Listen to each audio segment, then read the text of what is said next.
You sound great. Yeah, right. What? You telling me you weren't feeling it? You were in it. Hey, we don't need to put them all out. I know, but we just need to film.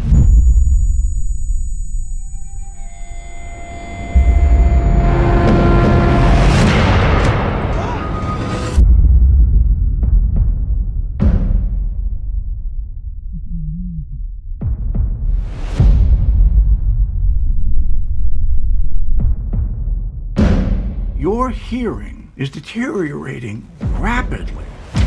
We'll come back. Till then, Lou, we just keep going, okay? No. Lou, No. let's play tomorrow. Let's see what it's like, okay? I'm gonna be like a click track. You can play to me. You have to understand, your first responsibility is to preserve the hearing you have. Hi, Paul. How are you? So pleased to meet you. Good to meet you. Congrats on such a wonderful performance in this amazing film. I have to say that this film has had an impact on my perception of the hearing impaired community, because it made me participate in its challenge through Ruben's and your character's journey, and also the difficulties. So I was wondering, how did you get involved in this project, and how important is this film to you? Well, as soon as I read the script, I knew it was special, and I knew that the Joe character was very close to me. In the original script, he's an Iraq War veteran, and I'm a Vietnam War veteran, so they changed it for that reason. But there's so many parallels with the war experience, the addiction, the working in sober houses. I've been an interpreter. I've worked in deaf ministries. So much of that experience, and people not realizing that deaf people have addiction problems also.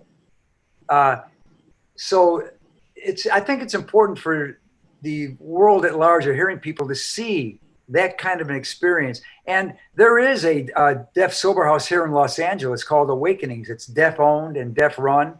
So compared to a few years ago where there was nothing like that, you had to go to a hearing program with an interpreter. Now they have things, deaf people are taking it upon themselves to take over the reins of what they need to do for their own community. I can't hear you. Do you understand me? I can't. I'm deaf. I'm deaf.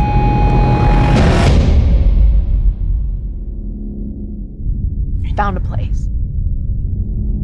I think it's important that you stay here with us right now, Ruben. We're looking for a solution to this. Not this.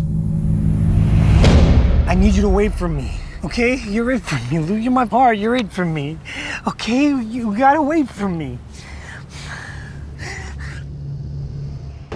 So following on that answer, how far ahead do you think the film industry is in terms of the challenges that the deaf community or the hearing impaired community faces right now? And what do you understand can be done to carry that message? Here's the thing. The Hollywood needs to do better. You know, in 1948, Jane Wyman won an Oscar for playing Johnny Belinda, a deaf woman. And that was bullshit, okay? The deaf community does not appreciate that. That's the same thing as blackface. Exactly. And they're still doing it. You're right. They're doing that with all different cultures, because you got to get a name involved. You got to get a name in the movie. So they get somebody like Julianne Moore to play a deaf woman 3 years ago. What's it called? Wonderstruck. Uh-huh. The deaf community, that's a no-no. They didn't like that. So they came out and protested the movie, and rightfully so. There are many, many, many deaf actors and deaf actresses who are way capable of doing that role. There's no reason in the world why they can't start casting deaf people, or even expanding their horizons. And, you know, there are deaf doctors, there are deaf lawyers, there are deaf, this and that. And so, you know, the deaf people look up on the screen and they go, that's not the world I live in. I'm sure you've got the same experience, Felix. Yeah. Same thing. I did. It was very impactful for me to see this diversity, this inclusion, these different types of deaf people that we see every day, but we do not acknowledge. So I think the film it's a great experience for all kinds of audiences. I was wondering what was like working with Rhys and Derek, and how do you got involved in with the non-actors that participate in the film? Well, Darius was a great director. He just let me go. He knew that I was pretty close to the character. He was very sensitive. I told Darius, the deaf community is going to say to you, nothing about us without us. So you better hire some deaf people behind the cameras to make sure everything's being portrayed correctly, you know? Excellent. And so he did that. He had a learning curve. And Riz was just a fantastic method actor. He was into it. He's very aware, a very smart actor. And it just made my job easier.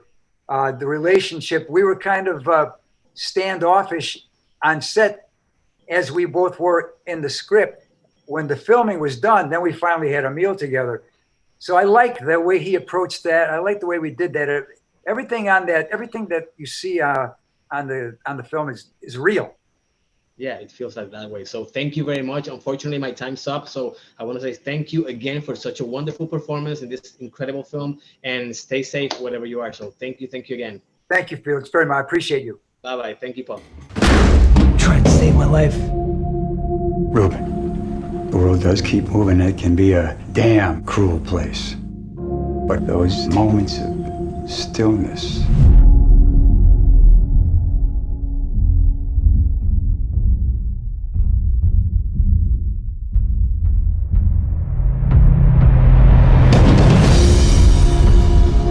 when this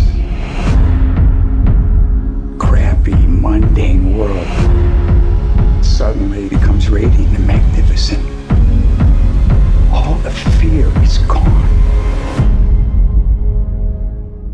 That place will never